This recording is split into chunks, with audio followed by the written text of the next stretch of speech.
On this episode of Merc, we're going to unlock the mystery of the Marketplace Mayhem, which is the unofficial name I just gave the engine I picked up off Marketplace for the Rat Rod build.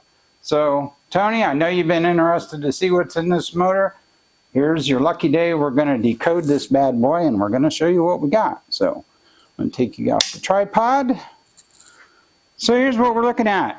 Sometimes you get lucky on Marketplace, you find something that works out and you're happy. Sometimes not so much. This is one of those times where we did well because the man that sold me this engine was very forthcoming and honest about what it was and what he knew about it and what he didn't know about it. He said it had come out of a 80s Camaro that his father owned, and the car had gotten wrecked at some point. And the father said, I'm keeping this engine because it runs really well. Well, here's why it ran really well.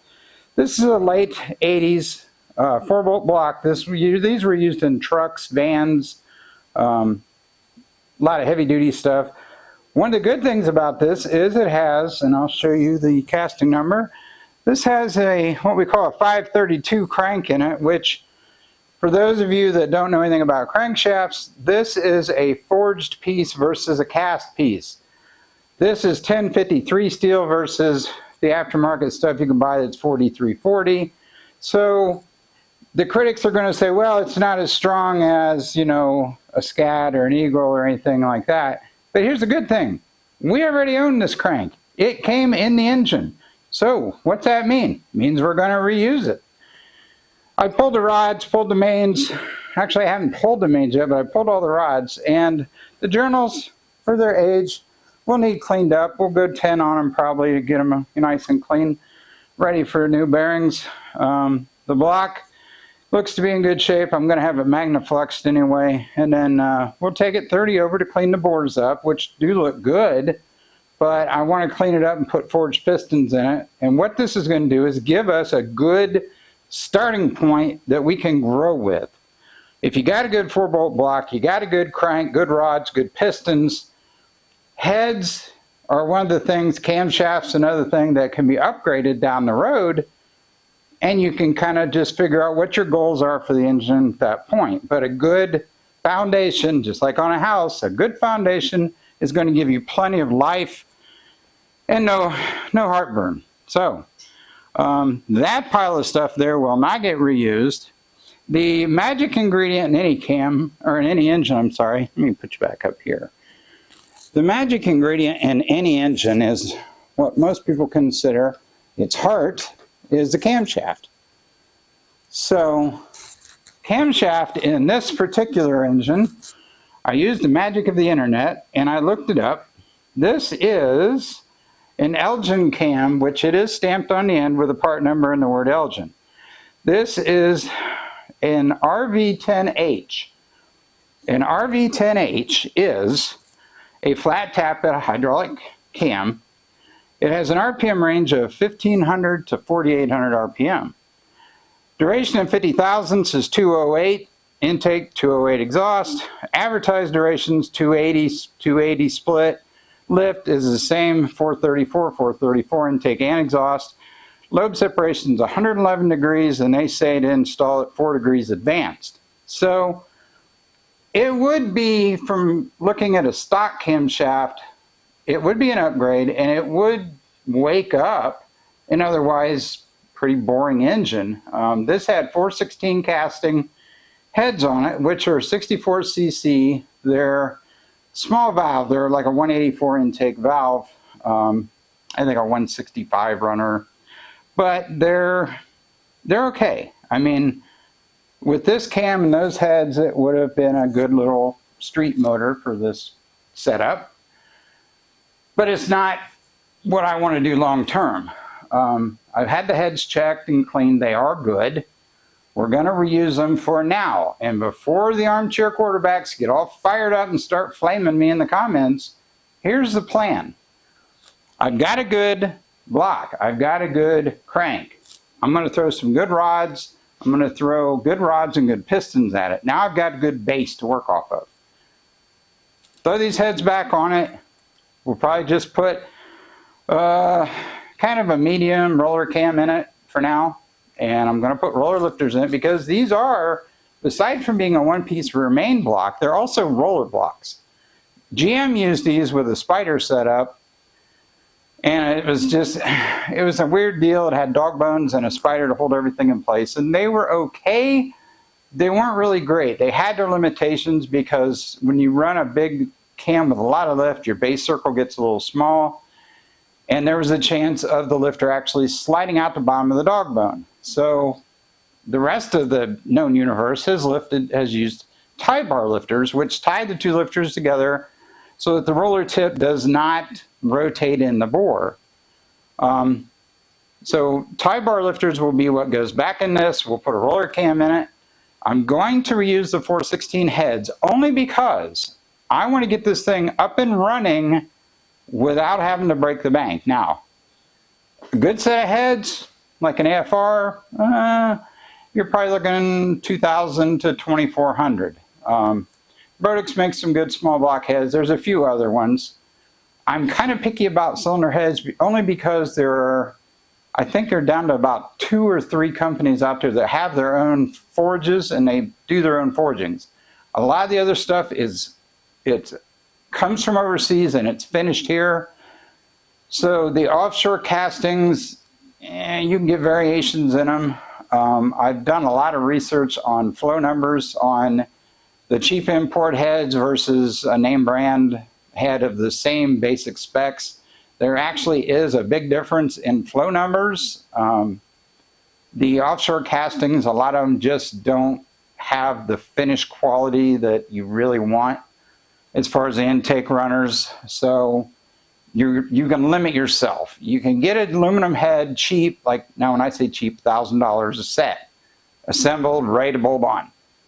Is it going to be better than a stock iron head? Yes. Number one, it's lighter. 2, it's going to flow better than even your old camel hump. You know, your uncle's camel hump, jump the Coke can in the parking lot, you know, grab the $100 bill off the dashboard heads.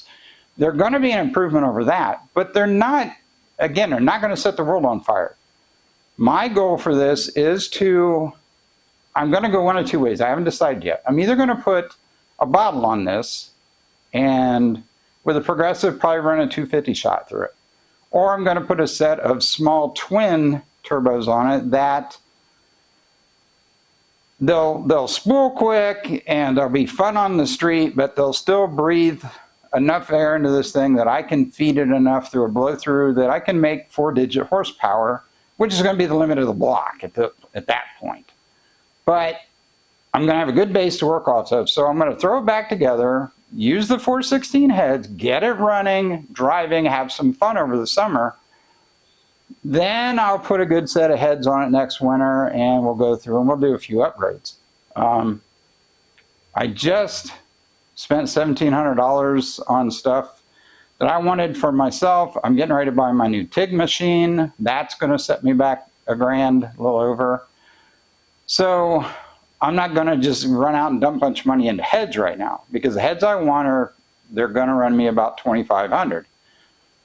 But I've got a good base to put them on. So we're going to get this little guy cleaned up and ready to go. We'll get pistons and rods in it. We'll get the bottom end done, and we'll get it mocked up with the trans, which is the next step. Now, once I clean this up, I'm going to put the pan back on it, bolt it to the 400. We're going to get it underneath this thing, get the frame laid out, and start making stuff happen. So I'm going to finish this and probably do a video. This is, what is today? Wednesday? Tuesday, Wednesday, I guess. We'll do another update probably Saturday because we should have frame rails laid out by then and be ready to go get steel next Monday and start putting a frame together. So things are finally starting to move in the right direction. So all I have to do, and I actually don't even have to have this here to do the mock-up. I can actually build the rails, do a bunch of the stuff, cab mounts, all that stuff, without the engine. I just want to get a rough idea of how much frame I want out front, so I've got plenty of room to put the motor and trans where I want them and not be crowded. If you've ever done a V8 conversion on like an S10, you know that space is a premium. That's not going to be a problem with this build because we're going to build the frame rails. We're going to set all the distances of where everything goes so that we can get at it. Saturday's video, I'm going to go over a few things you have to do to make a build from scratch really go the way you want. And there's kind of a little bit of a planning list that I've already done in my head. There's things I need to work on yet. And we're going to go over all that in the next video. But the main thing is we're going to have the cab set up where we want it, the rear axle.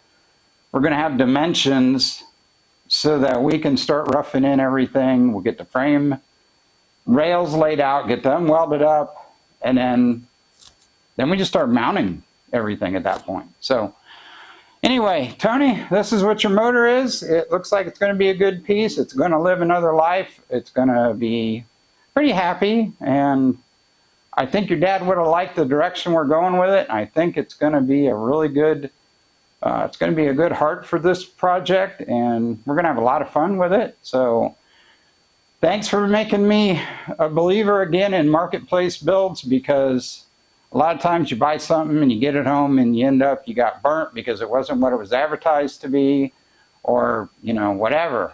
This was not one of those, and I'm so happy, Tony, that this is a really good base for what we want, and it's going to be fun. It's going to be a good motor. So anyway, I'm going to finish getting this apart, and we'll get it cleaned up, get the pan back on it. And next video, you're going to see we're going to start laying out frame rails. So till then, like, subscribe, do the stuff, ring the bell, do the dance, whatever you want to do, sing a song.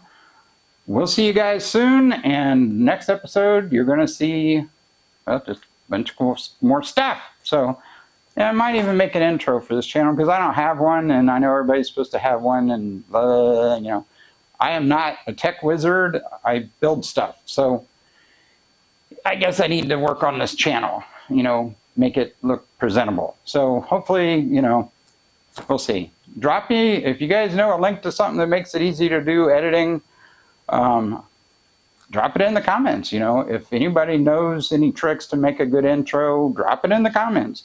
Let me know how to make this channel better as far as the editing and the overall presentation of it. I'm an idiot, so don't take anything as far as the technical stuff. Don't take it seriously. This is for fun. And that's a disclaimer throughout this entire build. Do not do what I do, because this is just what I do for me. So there's no implied warranties of any kind on anything I build. This is sketch-o-matic stuff, and that's the way we like it. So we'll see you guys soon. Have a good week, and keep building.